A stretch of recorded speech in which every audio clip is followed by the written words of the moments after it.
Maltempo, piogge concentrate nell'entroterra in attesa dell'arrivo del fronte previsto per domani e lunedì. Tutta la Liguria in allerta e gialla sul Levante, arancione su Genova.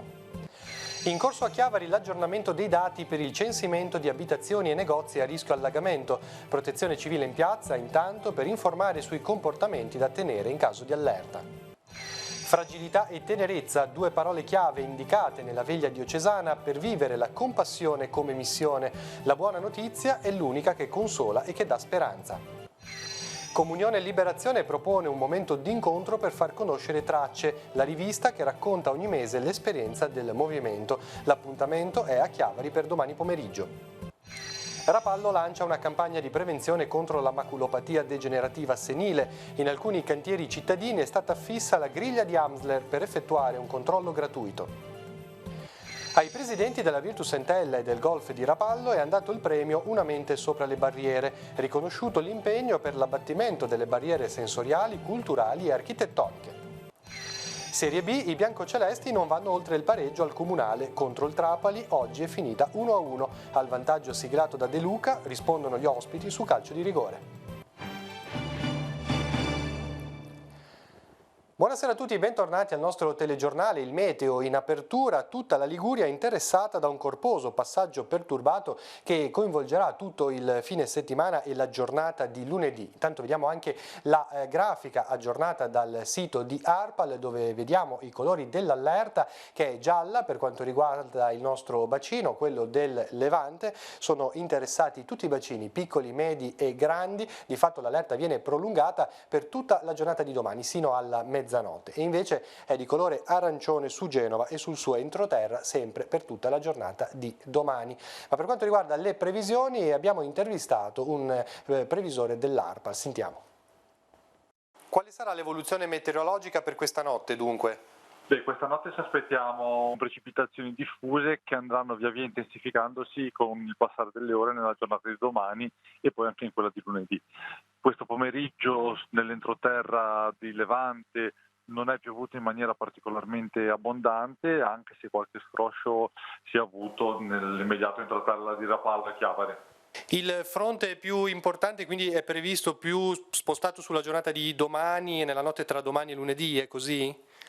Sì, diciamo che il fronte vero e proprio non passerà sulla regione Liguria, ma insomma aumenterà l'avvezione di umidità da sud e quindi nel pomeriggio di domenica e poi nella nottata tra domenica e lunedì aumenterà anche l'instabilità, ossia la possibilità che all'interno di queste piogge diffuse possa innescarsi qualche temporale con intensità locale ancora superiore. E questo preoccupa soprattutto in quelle zone dove il terreno è già saturo per via delle piogge dei giorni precedenti. L'inizio della settimana poi il tempo dovrebbe migliorare, qualcosina ancora a metà settimana, però diciamo di maltempo interesserà la Liguria? Sì, è ancora presto parlarne, anche perché appunto bisogna vedere cosa succede con questo passaggio perturbato. Ma da quello che dicono i modelli in questi giorni, martedì e mercoledì dovrebbe esserci una tregua, giovedì e venerdì un nuovo passaggio perturbato. In caso di allerte ed eventi meteo critici è fondamentale restare informati e sapere come comportarsi. I volontari della Protezione Civile, della Croce Verde Chiavarese, del Radio Club Levante hanno incontrato su questo tema le persone in piazza Matteotti a Chiavari. Intanto per i comuni del Tigullio continua l'aggiornamento del censimento delle abitazioni e delle attività commerciali a rischio in caso di allagamenti. In questi giorni dal comando di Polizia Municipale stanno partendo le telefonate di verifica dei dati raccolti negli scorsi anni. Sentiamo. Perché è importante questo momento? È importante perché per sensibilizzare la popolazione e i cittadini. Già abbiamo fatto l'altro ieri la sensibilizzazione verso una parte di scolari, gli studenti della terza media, oggi su tutta la popolazione. Questa è la settimana nazionale della protezione civile che sarà ripetuta tutti gli anni, ma noi abbiamo intenzione di farla anche altre volte, magari ancora prima della fine dell'anno, e crediamo che sia importante che si veda che cosa abbiamo a disposizione, che cosa possiamo fare, ma soprattutto che le persone chiedano, e tanti si sono fermati anche a chiedere, informazioni in merito, è importantissimo. Quali sono i consigli che date oggi alla popolazione che incontrate? Oggi distribuiamo del materiale che ha realizzato il Comune di Chiavari appunto sulle allerte, sul diverso colore intuitivo giallo, arancione e rosso, e su consigli per quanto riguarda l'affluenza scolastica a seconda dei vari colori delle allerte. I consigli di come affrontare le allerte alle persone, quindi cercare di adottare misure di autoprotezione, quindi seguire i comunicati, essere informati, sapere appunto che grado di pericolosità è nel momento, e poi conoscere anche la città, la criticità delle varie zone. Per quanto riguarda il Comune di Chiavari, si sta portando avanti da alcuni anni il censimento delle attività sia delle abitazioni private che delle attività commerciali. A che punto siamo? Sì, allora questo elenco di tutte le abitazioni e delle persone che sono in zona a rischio lo abbiamo disponibile presso il centro operativo comunale e ogni anno va revisionato, quindi noi stiamo effettuando le chiamate telefoniche a tutte queste persone che fanno parte di questo elenco per controllare se i dati corrispondono, se la gente risiede ancora nello stesso civico, eccetera. Lo abbiamo iniziato già da un po', abbiamo già fatto quasi tutta la zona del Rupinario e buonissima parte della zona dell'Entella, e penso a breve verrà concluso questo lavoro, quindi avremo la banca dati aggiornata. Anzi, approfitto per segnalare alle persone che verranno raggiunte da telefonate che partono dal comando Polizia Municipale, siamo semplicemente noi a farle per aggiornare questo elenco. Ad un anno dalla mareggiata che ha colpito il Tigullio, il comune di Santa Margherita Ligure intende conferire la cittadinanza onoraria ad Antonello Piras, l'ex comandante della Capitaneria di Porto. La proposta avanzata dal sindaco e condivisa sia dalla maggioranza sia dall'opposizione sarà discussa nel prossimo Consiglio. L'energia, la determinazione e la costante disponibilità con cui ha sostanziato i propri doveri professionali nei mesi successivi all'evento, questo si legge nella motivazione, ne hanno fatto un riferimento umano solido e attento. Ora la cronaca, parliamo di un episodio che si è verificato questa notte nella centralissima via Roma a Lavagna. In manette uno straniero di 23 anni che ha cercato di rubare in un'abitazione ed è caccia al suo complice. Sentiamo. Si intrufolano in un'abitazione di Lavagna ma vengono scoperti dal proprietario che con le maniere forti ne fa arrestare uno. È successo in via Roma nel cuore della notte appena trascorsa. Due malviventi entrano in casa approfittando del fatto che la porta d'ingresso non era stata chiusa a chiave. Prima di perlustrare i vani, i due tolgono la corrente elettrica disattivando il contatore, quindi iniziano a muoversi furtivamente. Tuttavia, forse per un rumore di troppo, forse il sonno leggero del padrone di casa, vengono scoperti.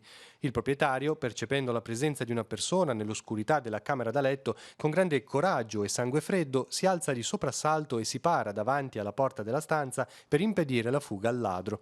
Quest'ultimo, non avendo altra possibilità di scappare se non forzando la mano, ingaggia una colluttazione con la vittima. Nel frattempo, una pattuglia dei carabinieri di Lavagna, allertata tramite una chiamata al numero unico 112, si precipita sul posto trovando il ladro e il proprietario ancora avvinghiati tra loro, il primo nel vano tentativo di fuggire, il secondo risoluto ad impedirlo. Ricostruita la vicenda, i militari hanno arrestato il malvivente, un 23enne straniero accusato di rapina impropria. In fuga invece il complice, che nel prendere le scale d'uscita ha abbandonato a terra il portafogli di una delle persone residenti nell'appartamento, originariamente custodito nella tasca di un paio di pantaloni appoggiati ad una sedia, svuotato di una banconota da 20 euro. Il 23enne è stato portato nel carcere di Genova Marassi ed è in attesa dell'udienza di convalida. I carabinieri di Lavagna intanto proseguono le indagini per risalire al complice.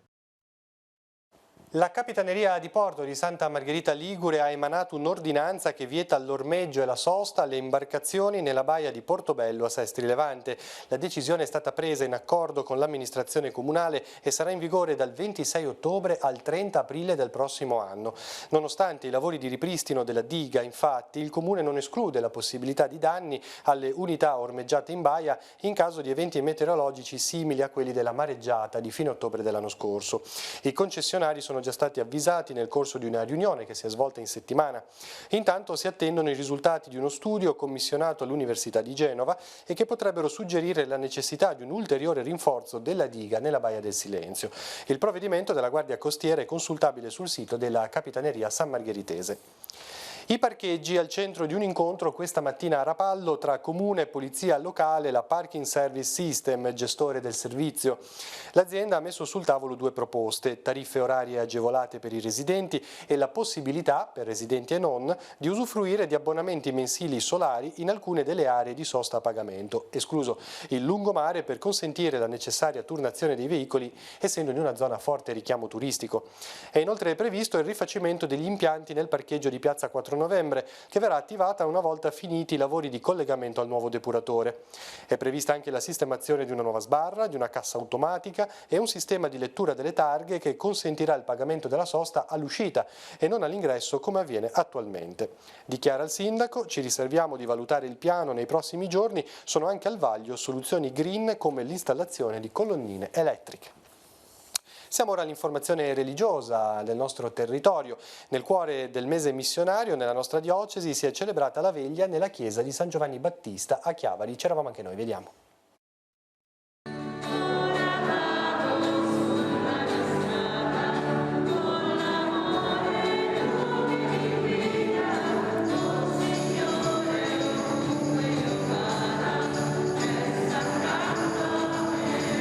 Fragilità e tenerezza sono due atteggiamenti che accompagnano l'impegno missionario vissuto con compassione.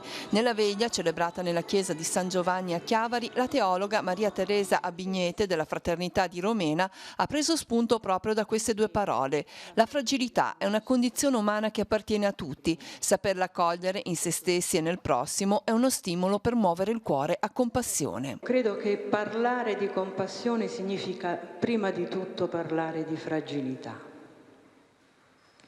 Perché il cuore che si muove a compassione è un cuore che conosce la fragilità, perché conosce la sua fragilità. La tenerezza ci avvicina al modo di agire di Dio nei confronti dei suoi figli e si concretizza con gesti di gratuità verso l'altro. Non sappiamo mai, e non lo sapremo forse mai, di quanto invece si sia propagata questa tenerezza. Magari non in quella persona che è stata oggetto in quel momento della mia tenerezza, ma magari in qualcun altro, non lo sapremo mai.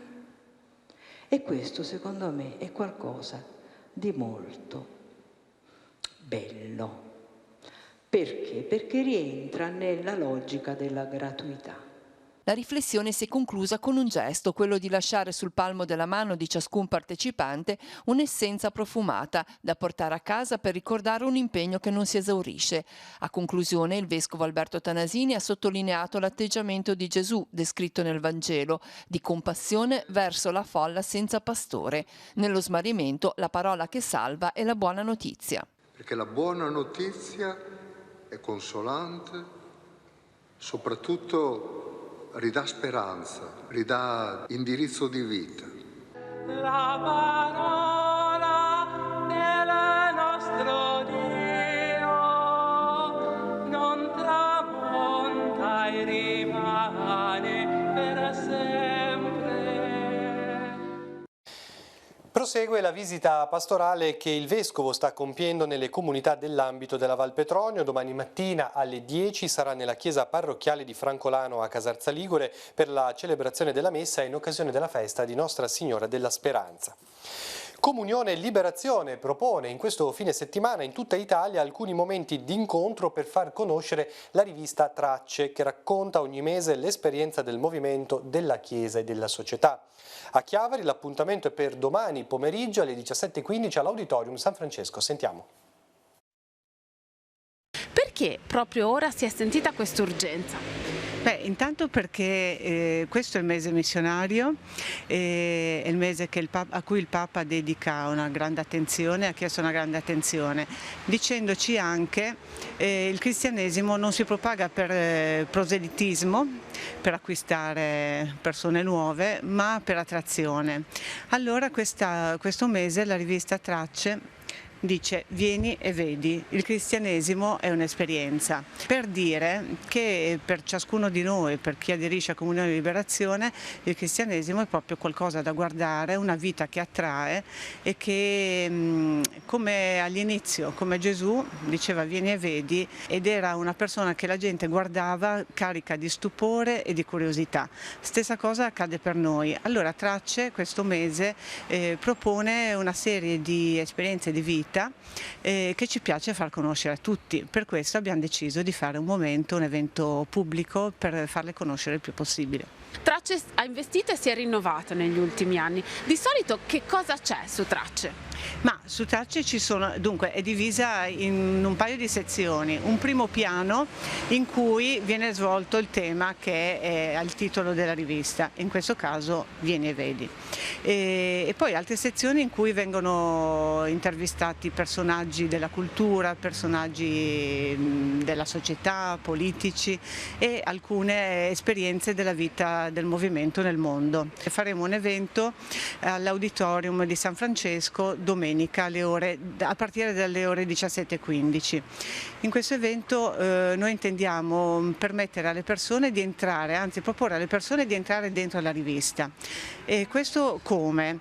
Attraverso dei video che proietteremo su alcuni monitor, e alle ore 18 ci sarà un incontro in diretta con un redattore, con un'intervista dei ragazzi di cui viene descritto un momento che hanno vissuto insieme quest'estate, e alcune video interviste in paesi dell'estero in cui non era possibile far venire le persone. Allora abbiamo realizzato alcune video interviste in modo da poter conoscere direttamente i protagonisti di questo numero della rivista.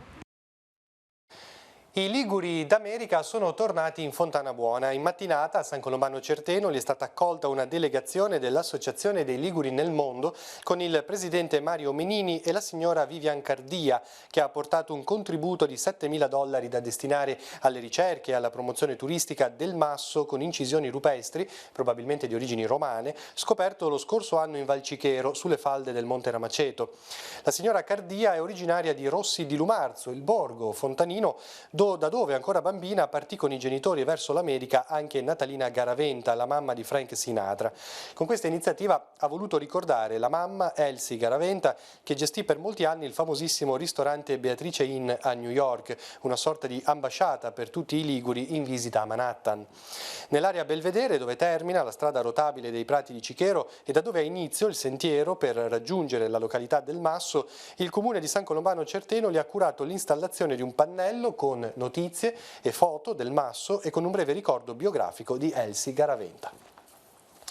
Cambiamo tema. Rapallo ha trasformato la sua vocazione a città di cantieri in un'opportunità importante di prevenzione per una delle malattie degenerative della vista tipiche dell'età senile, la maculopatia. Lungo le recinzioni che proteggono le aree in cui sono in corso i lavori sono stati disposti dei cartelloni che consentono un controllo rapido e gratuito. Vediamo. Li chiamano umarell, un termine del dialetto bolognese che definisce quegli uomini generalmente pensionati che dedicano una parte della loro giornata ad osservare i cantieri, soprattutto quelli pubblici. Si distinguono per una tipica postura, mani giunte dietro la schiena e capo protratto in avanti a superare con lo sguardo la griglia di recinzione. Se ne incontrano tanti anche nelle nostre città, pronti a dispensare qualche buon consiglio. A Rapallo, sicuramente negli ultimi anni, si è registrata una delle percentuali più alte di umarell, complice il cantiere del San Francesco, ma anche l'imponente opera di bonifica post-mareggiata. Da qui l'intuizione. È una città che è in continua evoluzione, e quale occasione migliore di sfruttare il cantiere, in questo caso le ringhiere, per fare una visita di autodiagnosi. L'idea dell'amministrazione comunale ha trovato il sostegno del Lions Club Rapallo Host, da sempre impegnato nella prevenzione delle malattie della vista. È uno strumento che consente di poter diagnosticare precocemente una patologia per la quale, almeno per alcune forme, ci sono attualmente delle terapie in grado di frenare l'evoluzione di questa patologia. Il progetto concentra l'attenzione sulla prevenzione dalla maculopatia degenerativa senile, che può essere causa di cecità. Siamo i primi in Italia a aver portato a termine questo progetto, che poi nella sua semplicità è uno strumento fondamentale. Perché? Innanzitutto ci consente di fare diagnosi precoce di maculopatia e anche è un comunque modo per sensibilizzare la popolazione verso questa patologia importante che è proprio la maculopatia. Il controllo è semplice, è necessario osservare prima con un occhio e poi con l'altro il punto al centro del quadrato. Se le righe appariranno ondulate e non dritte è consigliabile consultare l'oculista. I pannelli sono dislocati in diverse parti della città. Ad oggi sono collocate qua sulla passeggiata e presso il cantiere del Comune di Rapallo. Nella giornata di oggi verranno messi anche zona San Francesco, cantiere San Francesco e piazzali Italo Primi, quindi campo Macera. Insomma, d'ora in avanti e più di prima, occhio ai lavori.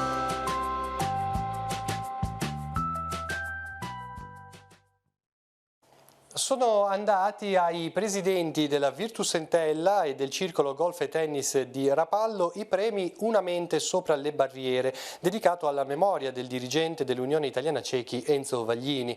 La cerimonia di consegna della prima edizione del riconoscimento, patrocinato dalla Regione e ideato dall'Unione Italiana Cechi, si è svolta a Rapallo. Siamo andati a vedere.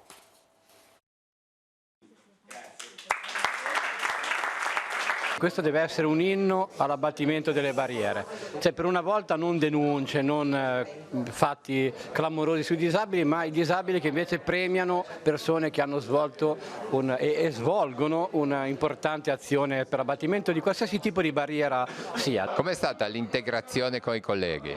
Allora, io quando sono stato assunto avevo sicuramente delle difficoltà di comunicazione, anche perché non conoscevo la realtà del golf e all'inizio comunicavamo attraverso la scrittura, anche attraverso un po' il mimo, io insegnavo loro qualche segno e quindi questo mi è servito per imparare a comunicare un po' con i miei colleghi. E poi quando eravamo lontani la difficoltà era ancora più evidente, però grazie alla tecnologia, quindi ai messaggi e al cellulare, potevamo anche risolvere questo problema della comunicazione. Un premio che giunge dopo tanto impegno. Ero molto emozionato, non lo nascondo, solitamente le parole non mi mancano, oggi ho fatto fatica perché è stata una giornata nella quale si sono uniti due mondi ai quali tengo tantissimo e per i quali tutti i giorni cerco di dare del mio massimo, per uno in ambito lavorativo che è l'Entella, che è una famiglia che mi ha adottato, che mi ha dato un lavoro, che mi ha dato la possibilità di mettermi in gioco e di mettermi a disposizione. L'altro è l'Unione Italiana Cechi, la mia associazione alla quale ho dedicato da sempre anima e corpo,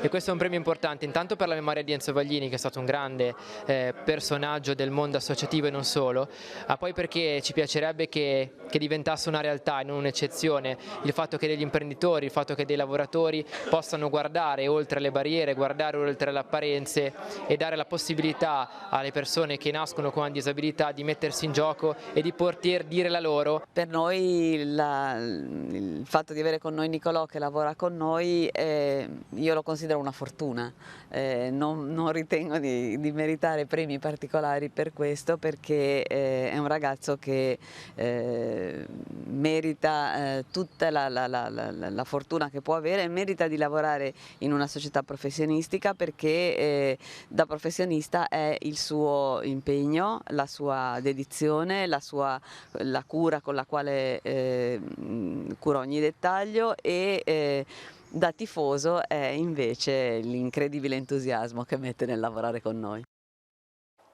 Ritroviamo Nicolò Pagliettini dal Comunale di Chiavari, perché oggi si è giocata Virtus Entella Trapani, partita finita in pareggio, 1-1 risultato finale. Alla rete del vantaggio biancoceleste di De Luca al 41esimo hanno risposto gli ospiti su calcio di rigore. La squadra più brillante nel primo tempo rispetto alla ripresa fa un passo avanti a 12 punti in classifica, ma sentiamo. Non va oltre l'1-1 l'Entella nel match del Comunale contro il Trapani. I biancocelesti partono bene, spinti dai 1800 del Comunale. Boscaglia schiera Morra al fianco di Beppe De Luca, l'uomo più in forma del momento. Proprio De Luca, poi Eramo sono i primi a creare delle conclusioni verso lo specchio della porta. Il numero 7 biancoceleste, la Zanzara, punge col suo secondo centro in campionato, imbeccato da un grande lancio del solito Paolucci, segna il gol dell'1-0. Nella ripresa l'Entella sembra avere la gara in controllo, rischia poco, poi un'ingenuità di Chiosa, calcio di rigore, il pareggio del Trapani. Nel finale potrebbe succedere di tutto, entrambe le squadre tirano in porta sia da una parte che dall'altra, ma il risultato non cambia. Siamo partiti molto bene, abbiamo creato e gestito bene tante situazioni, potevamo finalizzare un po' meglio, è una caratteristica purtroppo che ci stiamo portando un po' dietro, quella di non ammazzare l'avversario, però lavoreremo parecchio anche su quello. L'azione da cui è nato il calcio d'angolo del Trapani nasce da un fuorigioco nettissimo del Trapani e quindi penso che quando in qualsiasi categoria bisogna fare gli arbitri, bisogna fare gli arbitri nel modo giusto. Qui a Chiavari si viene un po' con superficialità, credo, e noi meritiamo più rispetto. Non possiamo noi non presentarci con il coltello fra i denti. Il primo tempo nei contrasti, nelle cose abbiamo peccato e penso che sia lo step che dobbiamo fare ancora. Noi bisogna giocare a pallone, però poi dopo ora è passato 8 partite, ragazzi devono capire che questa categoria bisogna avere il coltello fra i denti. Ancora sport, non riesce l'impresa al Rapallo Pallanuoto, oggi pomeriggio è impegnato a Catania nella difficile trasferta contro l'Equipe Orizzonte, parliamo della A1 femminile. Contro le campionesse d'Italia in carica le giallo-blu hanno perso 12-8. Il prossimo match sarà il derby ligure contro il Bogliasco. Dobbiamo assolutamente lavorare sull'approccio alla partita, il commento del coach Luca Antonucci.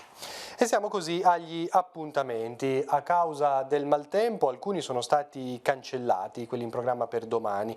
L'iniziativa Protezione Civile in Festa a Sestri Levante, ad esempio, è stata annullata. L'edizione di quest'anno dell'Agricasta a Borzonasca è stata spostata domenica 27 ottobre. Si svolgeranno domenica prossima anche la castagnata di Ribasso a Chiavari e il pranzo benefico a sostegno dell'asilo di Gattorna. In tutti i casi cambia solo la data ma non il programma. Ora sfogliamo l'agenda di Telepace per vedere tutti gli altri programmi che invece si terranno normalmente nella giornata di domani.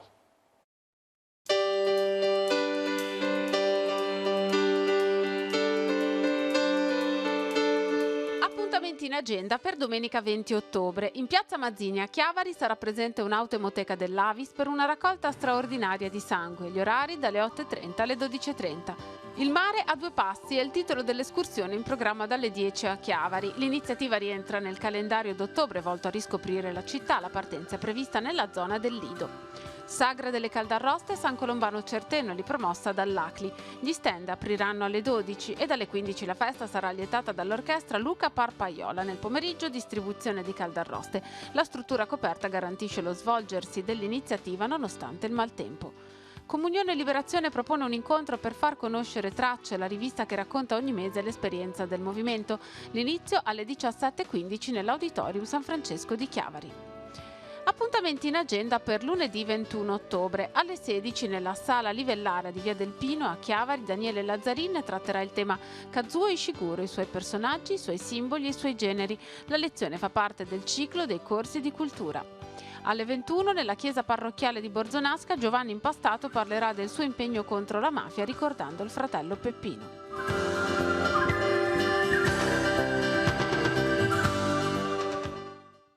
Bene, siamo giunti al termine di questa edizione del telegiornale. Per tutti gli aggiornamenti continuate a seguirci sul sito teleradiopace.com e sul canale All News 187.